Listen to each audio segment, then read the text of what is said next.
cuanto a desarrollo cerebral, la madurez no llega hasta los 20 o incluso hasta los 30 años. Sarah Jane Blakemore. En las últimas décadas se ha descubierto que nuestro cerebro es capaz durante toda la vida de cambiar su estructura y su configuración al ritmo de su entorno. El mensaje de redes de hoy es: ejercita tu cerebro, puede cambiar, nunca es tarde. Eduardo Punset nos revela en esta clave, junto a la neurocientífica Sarah Blakemore, las evidencias de la plasticidad del cerebro humano y cómo en los últimos años la neurociencia va a tener mucho que decir en las escuelas.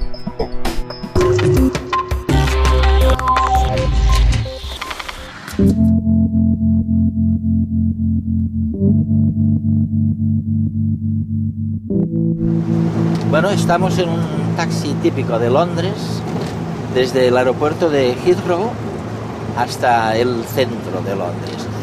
Y el taxi, como se pueden imaginar, lo conduce un taxista londinense, el mismo grupo con el que se hizo el experimento más famoso, que ha demostrado que los taxistas, créanlo o no, de Londres tienen más memoria espacial que el resto de los mortales. El segundo experimento se hizo con músicos, también en Londres, y en ellos se descubrió que unas conexiones cerebrales muy específicas se desarrollaban más con el ejercicio memorístico de acordarse de las notas, se desarrollaba más que en el promedio de la gente. O sea que gracias a los taxistas y gracias a los músicos, hoy sabemos, nos regodeamos con este concepto de la plasticidad cerebral que permite, en pocas palabras, aprender en contra de lo que se creía, aprender durante toda la vida de una persona.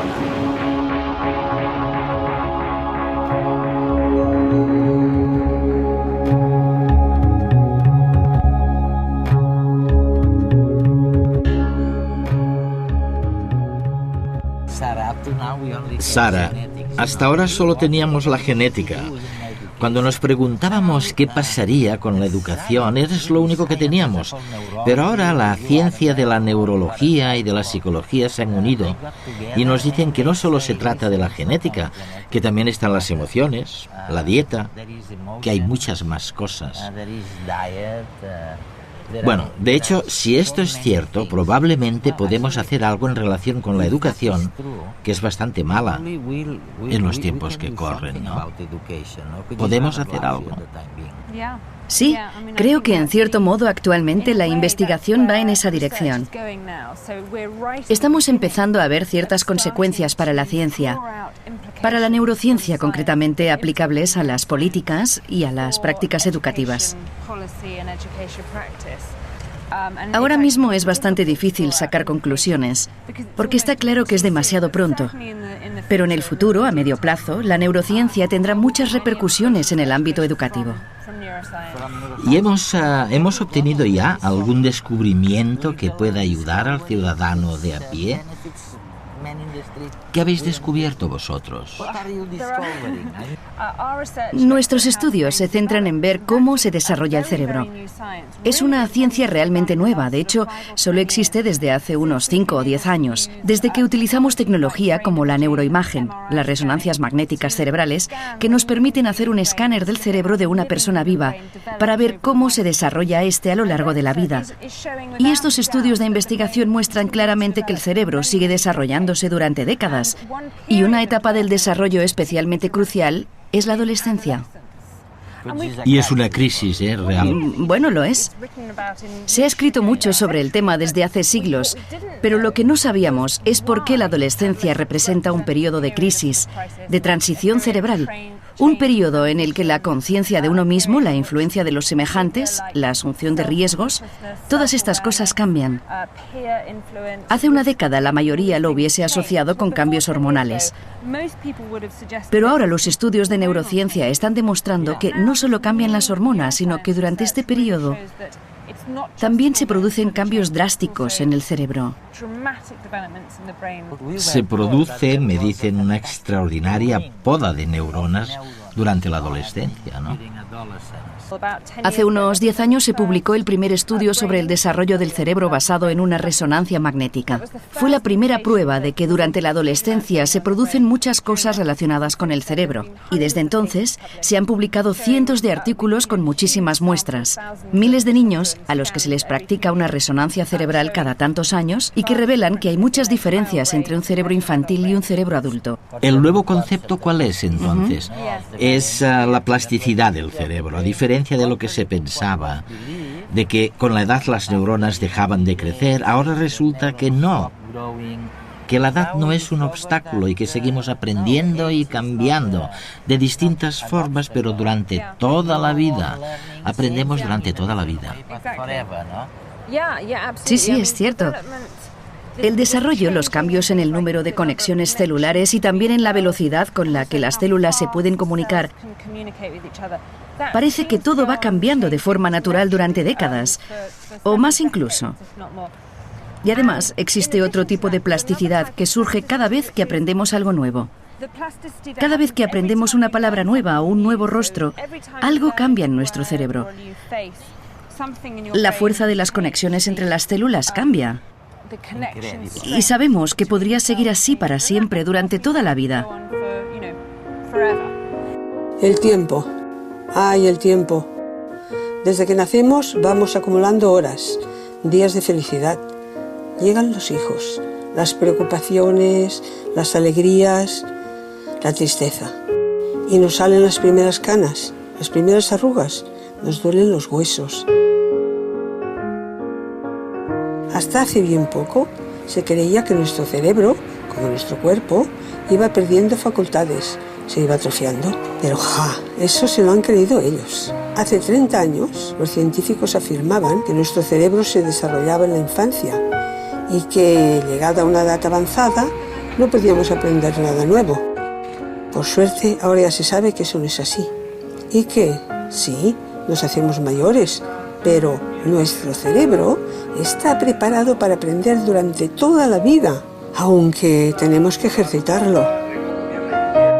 Ahora sabemos que también en el cerebro adulto se crean nuevas neuronas y que son más importantes las conexiones, las sinapsis, que la cantidad de neuronas en sí. Y esas conexiones sí que se crean.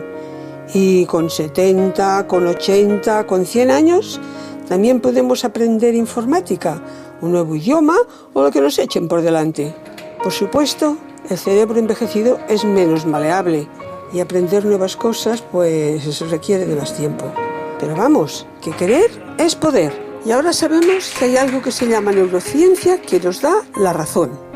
Mi nombre es María Soria y tengo 81 años. Algo en lo que creíamos durante años,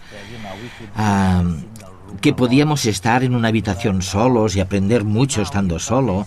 Ahora me decís que no es cierto, que posiblemente la inteligencia, el desarrollo cerebral necesiten del contacto con otros cerebros. ¿Es verdad?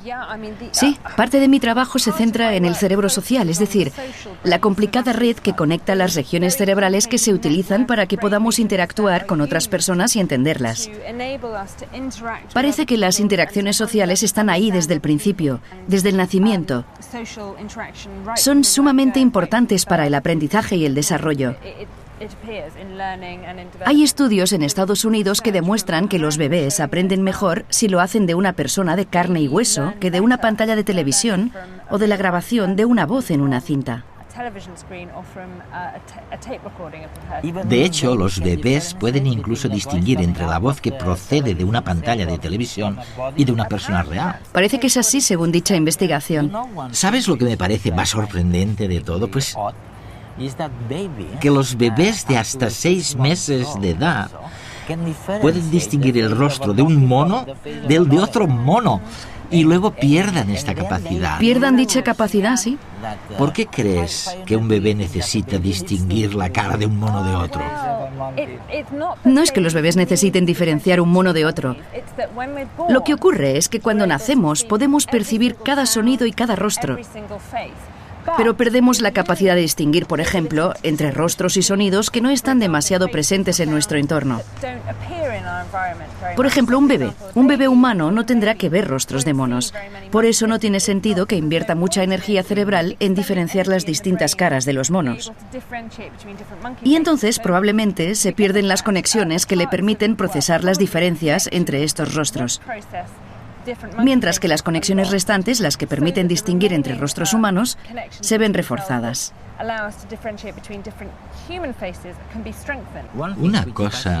Una cosa que me fascina, y supongo que a muchos ciudadanos también, es algo que tiene que ver, bueno, tú lo llamas, creo, los periodos críticos del aprendizaje.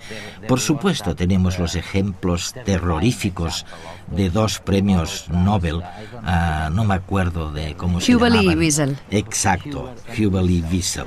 Hicieron experimentos con gatitos, ellos. Sí, privaron a los gatos. Privaron a los gatos de la visión y los pobres gatitos perdieron el sentido de la vista. En cierto modo, esto demostró que hay etapas críticas para el aprendizaje. ¿Se parecen los humanos a los gatos en este sentido o tienen otros periodos o ventanas? Bueno, al decirlo así has omitido el final de la historia. Lo que estudios posteriores han demostrado es que se puede obtener cierta recuperación de las funciones. O sea, que si sometemos a un gato que ha perdido el sentido de la vista, que ha perdido un desarrollo normal del córtex visual, a un entrenamiento intensivo, se le puede entrenar cerebralmente para que recupere la vista en condiciones más o menos normales. Es decir, que no deberían interpretarse como periodos críticos en el sentido de que una vez transcurridos ya no hay nada que hacer, sino más bien como periodos sensibles, periodos que son particularmente buenos para adquirir información y desarrollar ciertos aprendizajes. Si pudiéramos retroceder 200.000 años y traernos a un niño al siglo XXI, le bastarían pocos días para acabar jugando a la consola como cualquier crío actual. Del mismo modo, cualquiera de nosotros podría regresar al pasado con los parientes de ese niño y sorprendernos al poco cazando mamuts o haciendo fuego chascando un par de piedras. Y es que el cerebro humano no ha evolucionado. Es el mismo desde hace decenas de miles de años, pero viene dotado con todos los kits que va a necesitar, como si fuera una gran caja de herramientas que le permite ir adaptándose a las situaciones nuevas. Fascinante, ¿a que sí? Y en eso somos muy diferentes al resto de animales. Los pájaros instintivamente pueden hacer un nido y las arañas formas geométricas perfectas con las que atrapar a otros insectos. Y es que nacen con una serie de conocimientos inscritos en sus genes. Sin embargo, los seres humanos nacemos con más vacíos de información, pero con una mayor capacidad de aprender. Y para aprender y desarrollar nuestra inteligencia, necesitamos estar en sociedad. Lo que facilita que el cerebro actual y el de hace 200.000 años se adapten a los cambios del entorno es que conviven con otros cerebros. Las neuronas espejo, situadas en el córtex premotor, son las encargadas de observar a los otros para que podamos interactuar con ellos, entenderlos y también aprender. Somos cerebros sociales.